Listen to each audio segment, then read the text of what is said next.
de repente para mí es demasiado sencilla la cosa, pero tiene para poder introducir aire a los pulmones, la presión siempre tiene que ser negativa. O sea, y hay dos áreas básicas, la intraalveolar y la intrapleural. Son las dos zonas en las que tenemos que centrar nuestra atención. En la intraalveolar, la presión, en la intraalveolar la presión varía siempre entre más 3 y menos 3 milímetros de mercurio. En la presión intrapleural, ahí siempre es negativo, pero varía entre menos 2 y menos 10 milímetros de mercurio. Pero esa es una de las cosas que sí debemos tener que recordar, porque en la presión intrapleural, si entra aire ahí, si la presión fuera igual a la del medio ambiente, se colapsa. No hay posibilidad de respiración. En la intrapleural. Por eso cuando uno encuentra una cuchillada, hace la presión intrapleural igual a la del medio ambiente, entonces el neumotor produce colapso. Y es una presión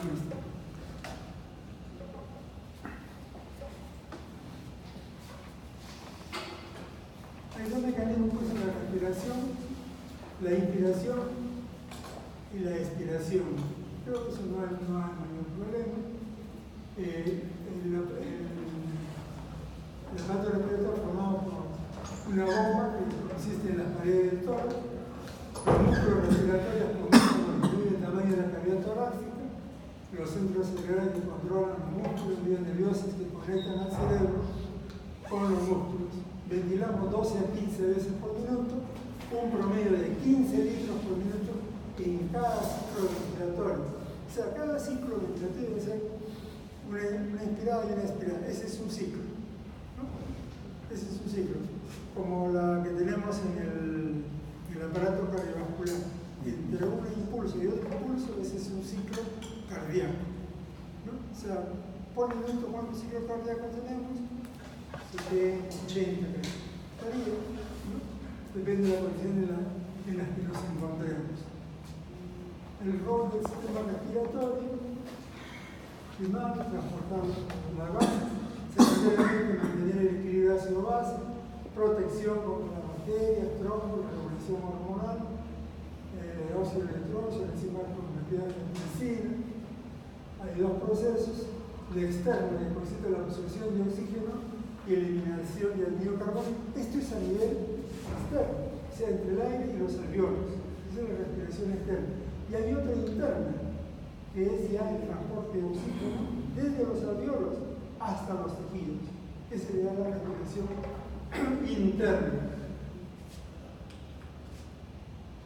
El proceso respiratorio tiene 4 etapas funcionales. Una, la ventilación, luego la difusión de los gases entre los alveolos y la sangre y viceversa, el transporte en la sangre y los líquidos corporales de estos gases hacia las células y viceversa, y la regulación de la respiración.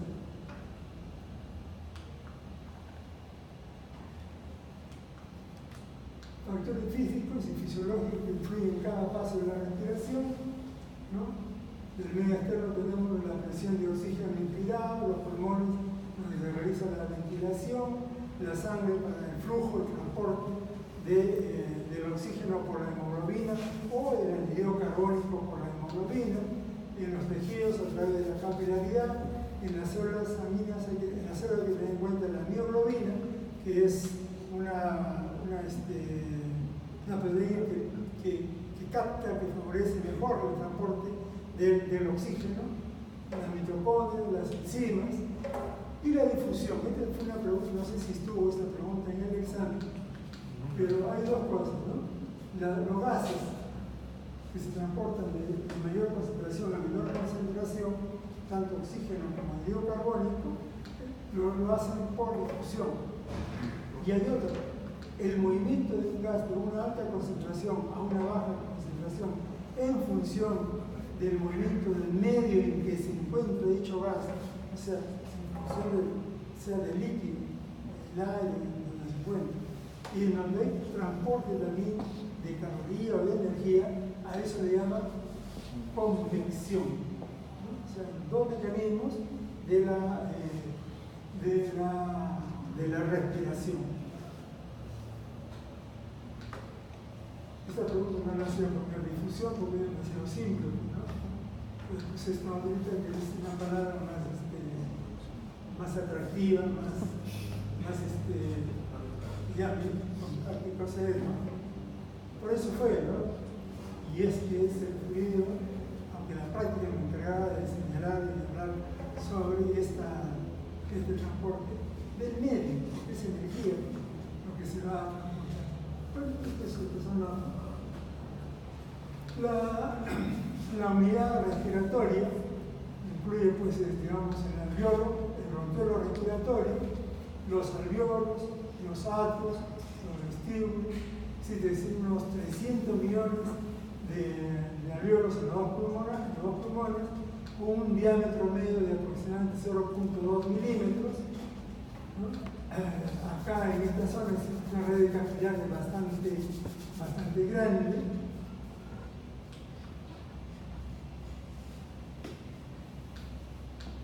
La hemoglobina y el glóbulo rojo permite el transporte de oxígeno en una cantidad 30 a 100 veces superior al que sería meramente disuelto en sangre. El dióxido de carbono, al igual que el oxígeno, se combina con la hemoglobina y aumenta la facilidad para su transporte 15 a 20 veces. Es una pregunta de examen que le hicieron a ustedes, creo, en cuánto se elevaba el transporte de oxígeno en la hemoglobina, ¿no? Le pusieron ahí, creo que 8 lo han puesto como respuesta. 8 lo que llevan, los átomos que llevan. A los átomos que llevan, ¿no? Claro, porque son de los 4, hay 4 grupos que llevan esto, cada uno vale 2. Doctor, esa parte puede explicar, porque yo tampoco, yo más o menos así le pasaba, porque llegué tarde y le leí y no lo entendí, porque yo sé que el oxígeno se puede transportar, la hemoglobina puede transportar 4 oxígenos, pero no sabía, no lo entendí. Para poder aprender más. Un poquito, podría explicar. Ya, gracias. No, mejor. No, es que estoy un poquito mal. No, yo sí sé que hay 4 grupos M, ¿no? Que transportan con los oxígenos, también son 4, claro, pero hasta 4 nomás sé que puede transportarse, pero yo no entendía muy bien la pregunta porque habían 8. No, porque son 2 oxígenos, oxígeno 2. Yeah. ¿Cuántas moléculas de oxígeno?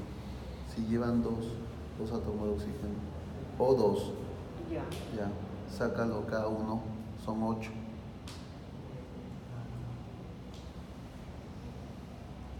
Hemos visto el día de hoy que el centro de la respiración a nivel global, ¿no? Sí, el centro neumotáxico, el centro apnésico. No, son 4 es la respuesta. El grupo respiratorio dorsal es el grupo respiratorio ventral. Este grupo respiratorio dorsal tiene que ver sobre todo con la inspiración, en cambio el grupo respiratorio ventral tiene que ver con ambos mecanismos, tanto con la inspiración como con la expiración. Este es otro centro que se encuentra por encima de estos grupos respiratorios, que es el centro apnéusico, de parálisis de la respiración. Después no sé si hay algo más que... Tienen que conocer ustedes cuáles son los músculos de la inspiración, cuáles son los músculos de la expiración, eso yo creo que si no puedo ayudar. En anatomía todavía en anatomía le voy a llevar. Entonces eso, bueno, recordar cuáles son los músculos aspiradores, los rectos anteriores del abdomen, los intercostales internos, ¿no? Cambio de respiración, los intercostales externos, aleno, el diafragma cuando se tensa, músculos accesorios, el esternocleidomastoideo también.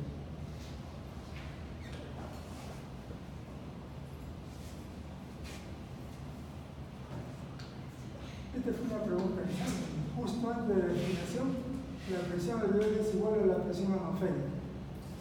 O sea, 0.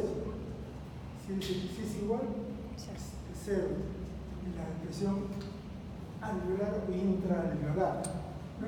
Luego el recogimiento elástico de los pulmones, la presión alveolar se vuelve mayor que la presión atmosférica y sale el aire. O sea, para que se produzca la expiración, la presión alveolar o intraalveolar tiene que ser positiva.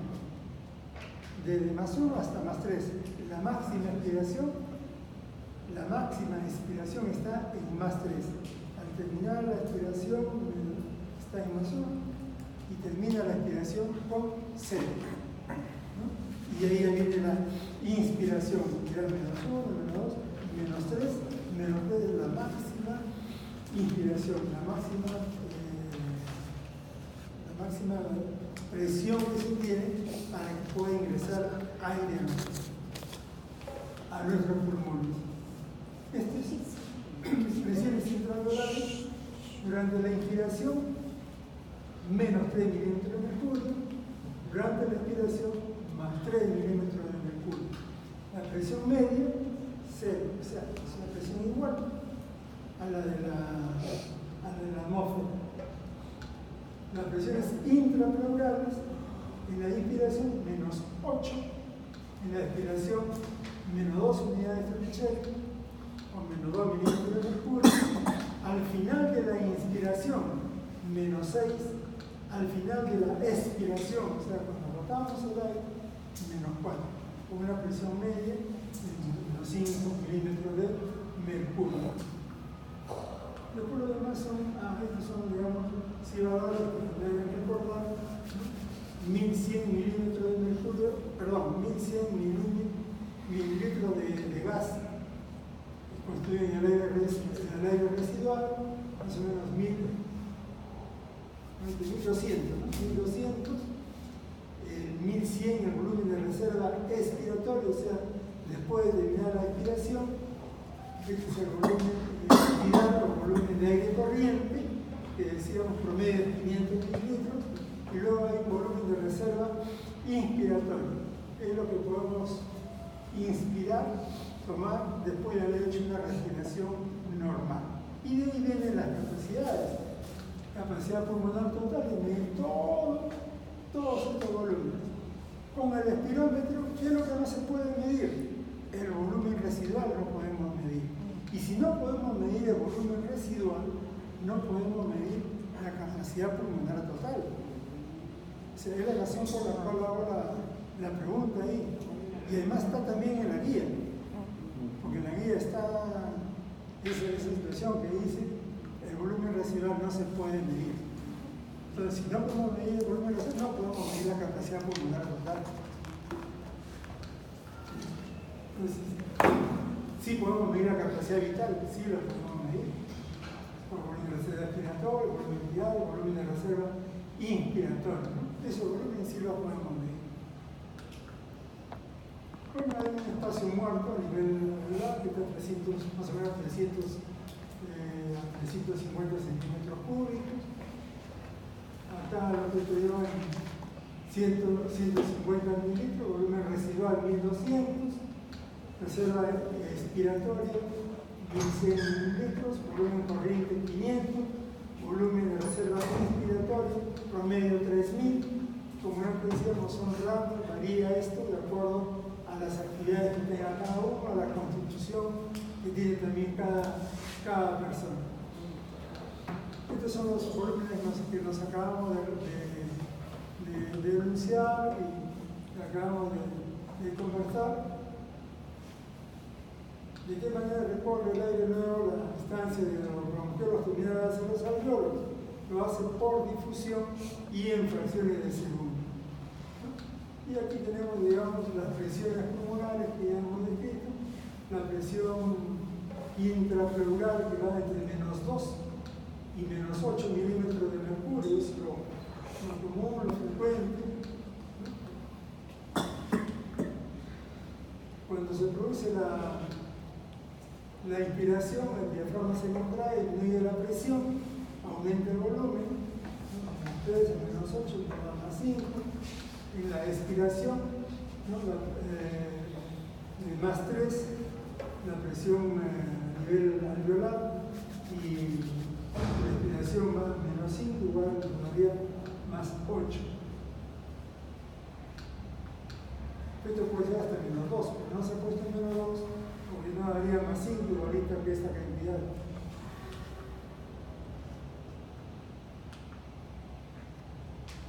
Relación ventilación-perfusión, valor promedio 0.8, ¿no?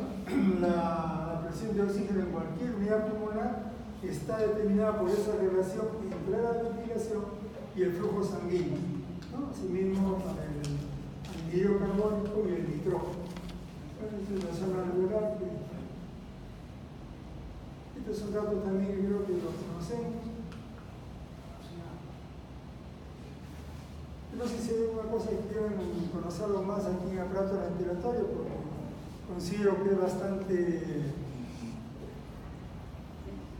de las partes me siento que es la más clara, la más sencilla, donde está el problema está en conocer los valores intraalveolares, intraplurales, ver las capacidades y los volúmenes. Recordar bien que con el examen, con el espirómetro, nosotros podemos medir casi todo el volumen, excepto el volumen residual, ¿no? Eso no lo podemos medir, entonces, al no poder medir el volumen residual con el espirómetro, no se puede medir la capacidad pulmonar total. Bueno, factores que afectan al intercambio gaseoso, lógicamente la hipoventilación, alteraciones en la difusión, cortocircuitos, las vías aéreas hay influjo laminar, transicional, o puede haber un flujo turbulento por desorganización total de las líneas de corriente. Hay otra cosa más. La presión pulmonar es afectada por la hipoxia, que produce vasoconstricción pulmonar. La consecuencia más importante de la hipertensión pulmonar es el edema pulmonar. Si es prolongada, produce hipertrofia cardíaca derecha. Puede producir también afectaciones de la presión pulmonar por cambios en el volumen pulmonar, ¿no? Pregunta, ¿por qué creen que esa hipertensión pulmonar va a producir hipertrofia cardíaca derecha? ¿Por qué? Aunque ha sido mi luz de práctica, saben que yo pregunto ¿por qué? ¿Por qué? Por el tamaño, no, ya, eso es hipertrofia. ¿Por qué? ¿Por qué ese corazón derecho tiene que hacerse más fuerte cuando hay una hipertensión pulmonar? Que va a llegar a tener una hipertensión, va a haber más presión, la sangre, no sé si más cantidad o más fuerza, pero la parte derecha del corazón va a tener que trabajar más acelerado. ¿Por qué? Ahí va. La respuesta está por ahí, pero ahí falta un poquito. Ahí va, por ahí va. A ver, ¿quién coge la idea y la desarrolla? La idea está ahí. Él ya le dijo, ya les ha dado la luz del túnel. Ahora, tienen que salir del túnel. ¿Por qué? ¿Qué produce la hipertensión pulmonar? Vamos a ver. ¿Qué es hipertensión pulmonar? Porque el doctor puede decir hipertensión pulmonar. ¿Ustedes entienden qué es hipertensión pulmonar? ¿Qué es hipertensión pulmonar? ¿Qué es una hipertensión? La palabra hipertensión, ¿qué significa? Mucha presión. ¿Dónde? En el pulmón. Entonces, ¿qué significa eso? ¿Que va a haber más resistencia en la sangre o menos resistencia en la sangre? Más resistencia al flujo que envía el corazón. Si hay más resistencia al flujo del corazón, ¿qué tiene que hacer el corazón? Bombear más fuerte. Por eso se produce una hipertrofia en la derecha. Es que eso es fisiología, tienen que pensar lo que dice ahí, no solamente porque dice ahí y ya está. La pregunta es ¿por qué pasa eso? Si el corazón tiene una mayor resistencia a la sangre que envía al pulmón, ¿qué le queda? Hacerse más fuerte. ¿Y eso cómo se le llama? Hipertrofia muscular. Por eso se le hipertrofia en la derecha. Y si esa hipertensión sigue aumentando y el corazón se hace, ya no puede, ¿qué pasa? Se hace insuficiente porque la hipertrofia ya no le basta y pasa a dilatación. Y ahí entra en insuficiencia. Mega corazón, ¿no? Es una dilatación. Pero tienen que entender lo que dice ahí. En forma fisiológica, ¿no? El lado izquierdo del corazón, ¿por qué las paredes son mucho más desarrolladas que el lado derecho? Porque tiene que ser más resistencia, ¿no? Si en el pulmón no existe tanta luz, pero si se produce una congestión pulmonar, entonces ahí ya va a haber resistencia, el corazón tiene que responder a esa situación. ¿Y cómo lo hace? Aumentando su fuerza, hipertrofiando. Ya cuando ese hipertrofia no puede, porque eso sigue, porque eso no son enfermedades crónicas, la persona ya no, hasta ahí compensa. Cuando ese corazón ya no puede, se descompensa. Eso sería insuficiencia cardíaca. A ver, muchachos. Oh, va a seguir simplemente para.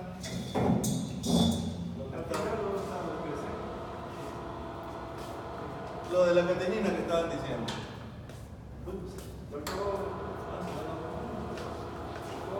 Dime. Luego de que se haga la hipertrofia derecha, Le va a afectar después, claro. Porque como es, o sea, es retrógrado. Tú tienes, por ejemplo, si te afecta la presión en el pulmón, luego ¿qué va a afectar? ¿Quién le lleva la sangre a los pulmones? la arteria pulmonar. Ya, la arteria pulmonar lleva la sangre a los pulmones. Si los pulmones tienen mucho, ¿a quién va a afectar retrógradamente eso? A la aurícula izquierda. A la aurícula, sí. Y eso va a afectar luego el ventículo. Por eso todo se va para atrás. Por eso después una falla derecha va a terminar haciendo una falla izquierda. Y ahí tenemos una insuficiencia portal del corazón. Desde la persona que lleva. Pero sería, en la parte izquierda del corazón sería la inversa, ¿no? Por lo Exacto. menos al principio, Exacto, hasta que se haga y por retrógrado igual va a pasar lo mismo. Pero se va a llegar por la vena porta. O sea, va a ser sistémico, pero por la porta se empieza a llenar y pasa lo mismo. Entonces, lo de la. Después te lo damos. Tú eres el que preguntaste y tú eres el que se para. A ver. La fórmula de depuración de creatinina. ¿Está bien?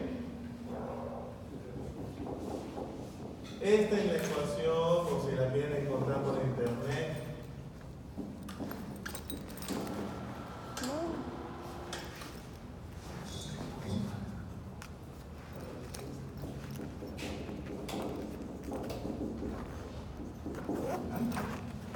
Escoprof Gauss. Mileta fea que vamos a hacer eso así. ¿Ah? Esta es la que le dijo su compañero. A ver, 140 menos qué. Nada. Nunca nadie le dio esta fórmula, nada. no se hizo caso. Tú ya tienes que saber. Tú ya tienes que saber. 140 ¿Menos qué? Le da. ¿Le da o el peso? año. Le da. Año por peso entre. Edad por peso. Esto está en años. ¿El peso en qué está? Peso En kilogramos. kilogramos. ¿Qué más? Está entre. Entre, 70 menos. 70 o 72. 70. 72 Menos. por Creatinina. menos por la creatinina plasmática. ¿Correcto? Esto está supuestamente en miligramos. Por eso. ¿Correcto? Si era mujer, ¿qué pasaba? ¿Qué se multiplicaba acá? 0,8. No, cerca 1, no, 0,85. ¿Por qué? Porque la mujer tiene menos masa muscular que el hombre. Por eso. Porque supuestamente esto sale del músculo. Entonces, ¿esta fórmula es exacta? No, es inexacta. Por eso ustedes se encuentran otras. ¿Por qué? Porque acá no tenemos la de orina.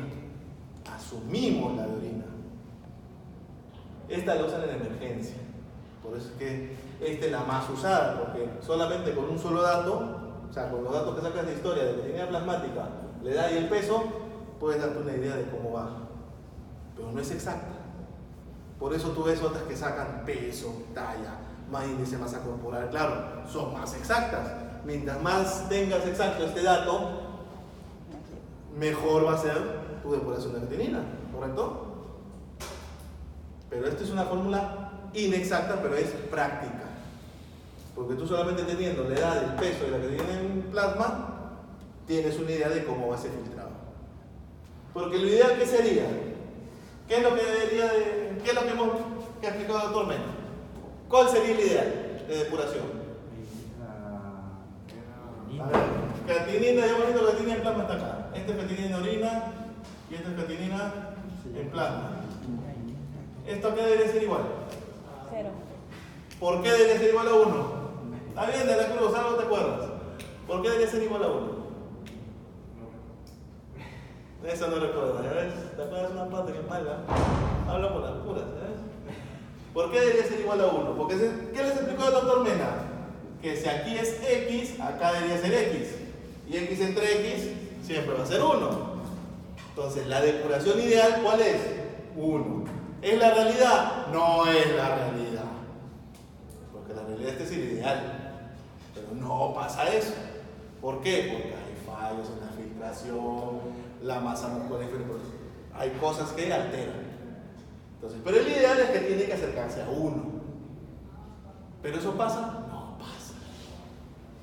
¿Correcto? No pasa. Pues hay rangos. ¿Cuál es mejor? El que más se acerque a 1. Porque en teoría todo lo que yo orino debe ser todo lo que yo produzco. ¿Correcto? Así debería ser. Por eso es ideal a 1. A ver, vamos a hacer. Entonces, sabiendo que el ideal debe ser 1. Entonces, vamos a tener una persona de 70 años.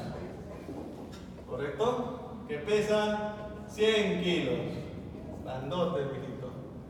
Y que le han encontrado una creatinina en plasma de. Vamos a ponerle. Una cosa fácil, 2. Ya. ¿Cuánto sale aquí? Ya. ¿Qué debería salir ahí? A ver. Todos tienen celular ahora, todos tienen calculadora, así que ya no tienen ni que estar pensando tanto. 140.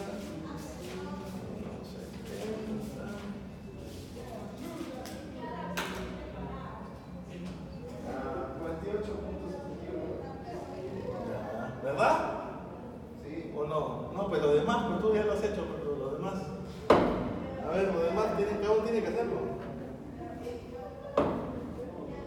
A ver. ¿Está bien? ¿48? Eso, ¿en qué unidades debería expresarse ese 48? Litros por minuto. Ah, está. Acuérdense de eso. Esto debería ser mililitros por minuto. ¿Correcto? En 24 horas. O sea, ¿por qué? Porque en verdad la buena ecuación de esto, tú deberías de hacer, por eso se hace una depuración de creatinina con orina de 24 horas. Porque así es como se debe hacer la depuración de creatinina. ¿Correcto? En la práctica no vas a poder hacer eso. Por eso en la práctica, cuando una persona va por consulta, le piden depuración en 24 horas. Entonces esa persona tiene que recoger su orina de 24 horas, le haces una medición ahí también de la creatinina en sangre, y con otra fórmula, que no es esta, porque esa fórmula incluye la creatinina en orina, que es otra fórmula, se saca la depuración en 24 horas. Pero eso es en el hospital, esta es de emergencia. ¿Por qué está solamente con creatinina en plasma? ¿Por qué? Porque tú estás asumiendo de que es 1. O sea, estás asumiendo que está funcionando bien su riñón. O sea, este es el riñón. Aquí estás asumiendo que debe estar orinando todo. Asumiendo. Por eso, como es 1, no la pones. Porque estás asumiendo eso. Si asumiendo eso, esto te sale muy elevado, significa que no, que está mal. Por eso esto es una de emergencia, es una fórmula para emergencia. Pues ustedes dirán, pero hay varias fórmulas. Claro, hay un montón de fórmulas, porque cada vez se ha ido haciendo más exacto. La exacta tiene creatinina en orina de 24 horas con creatinina en sangre. Eso a ustedes todavía no les interesa. ¿Quién lo va a manejar? El nefrólogo, el patólogo clínico. Nosotros somos los que manejamos eso. Porque hacemos orina en 24 horas, porque esta es de emergencia. O sea, esto te da un vistazo, te ayuda. Pero no piensen que esto es, esto y se acabó. No, van a encontrar, hay como 4 o 5 fórmulas. Porque cada vez se reúnen los nefrólogos y dicen, no, esta es mejor, no, esta es mejor. Luego el patólogo dice, no, esta por esto. Y siempre hay esas controversias. ¿Por qué? Porque una fórmula tiene que ser práctica y tiene que ser lo más exacta posible. Y ahí estamos. Por eso ustedes se encuentran como 4 fórmulas. Hay otra que es la MDR, que es una de nefrología, que pone esto, por ejemplo, lo eleva a unos índices y con eso saca. Pero como es más complicada que esta, que es más fácil, la verdad. Entonces, ¿se entiende? ¿Sí? ¿Ha quedado claro entonces? ¿Qué fórmula uso? Dependiendo qué problema tengo. Claro, si solo te da la creatinina plasmática, usas esta. Si tienes plasmática en orina, usas otra que tenga plasma y orina. Bueno, dicen que en su práctica no se las da cuenta. No, es que no, de verdad no hicimos. Bueno, no hicimos nada de. A nuestro grupo sí hicieron, el miércoles sí le hemos dado. Ya está, Carlos se acuerda todavía de la cruz. Entonces, esta es la ecuación. Acuérdense siempre, si es mujer, tiene un factor. La pregunta, como siempre, ¿y por qué? Porque la mujer tiene menos masa muscular. ¿Y de dónde sale la creatinina? Del músculo. Por tanto, va a tener menos. Por eso está este factor acá. ¿Está bien? Eso era lo que quería decir. Y la pregunta que yo hice antes, que no me ha terminado de quedar claro, porque no. ¿Qué es lo primero que habría? ¿Cuál es la cantidad de sustancia mayor que yo espero encontrar en el líquido? En sangre, dice. Claro.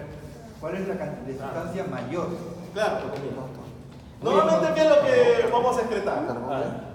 Vamos a tener creatinina, urea y ácido úrico, ¿correcto? ¿Ahí o no? Sí, sí. Lo principal es esto. ¿Reabsorbes urea? Sí. ¿Cuánto? Más o menos 50%. ¿Reabsorbes ácido úrico? Sí. Más o menos. ¿Cuánto reabsorbes ácido úrico? ¿Cuánto más o menos? A ver. Lean su tabla, lo acaba de decir el doctor Mena. ¿Cuánto es? ¿Cuánto? 0.3. ¿Cómo es 0.3? ¿Cuánto? Más o menos, ¿sabes? Lo acaba de explicar. Cosas Bueno, glucosa 100%, así que esto no es nada. Proteínas, 95%. Esto es casi todo, así que eso casi no juega. Entonces, pero ¿cuál es el problema acá? Que la creatinina no se reabsorbe. De todas es la única que no se reabsorbe. Entonces, al no reabsorberse, ponte a pensar, si yo tengo en un cubo, tengo mi desagüe, ¿no? En mi cocina. Y yo tengo algo que nunca reciclo, simplemente lo boto y lo boto. Y la cañería está obstruida. ¿Se va a acumular o no se va a acumular? ¿Cuál es el que se va a acumular? El que depende enteramente de que lo saquen por la cañería. Sí, eso lo entiendo. Lo que pasa es que no me ha dado tiempo de mirarlo cuando tengo que mirar con tranquilidad. Pero si yo hago un examen ahí, ¿cuál es la sustancia que mayor cantidad voy a encontrar? Más que Claro, sodio y más ¿por qué? Porque esto se reabsorbe. Es como si tú tuvieras una cantidad de sustancias, de cosas que tienes y las botas, ¿ya? Entonces te las regresan inmediatamente. Esa es la reemplazación, te las regresan igualito. Y vas a seguir Está obstruido el 50%. Claro. Como urea, botas, la mitad te lo regresa y la otra mitad se va. Entonces, quedando sin con creatinina no puedes botar nada. Claro. Y te sigues acumulando. Entiendo. Lo que digo es, con el 50% obstruido, si yo... Claro, o sea, mira, imagínate, tú produces 100. Deberías de botar 100. No solo puedes botar 50. Entonces, para el próximo ciclo que tienes, 150. Como tampoco puedes botar los 150, vas a botar la mitad, 75. Y así se va acumulando y se va acumulando. Por eso la progresión es geométrica. Por eso es el primero que se acumula. Ahora sí, más claro con eso. Por eso. O sea, todos los otros se reabsorben. Este no se reabsorbe. Entonces, como no se reabsorbe, ese es el primero que se va a acumular. Ese es el problema. ¿Otra duda? ¿Pregunta? ¿Murmuración?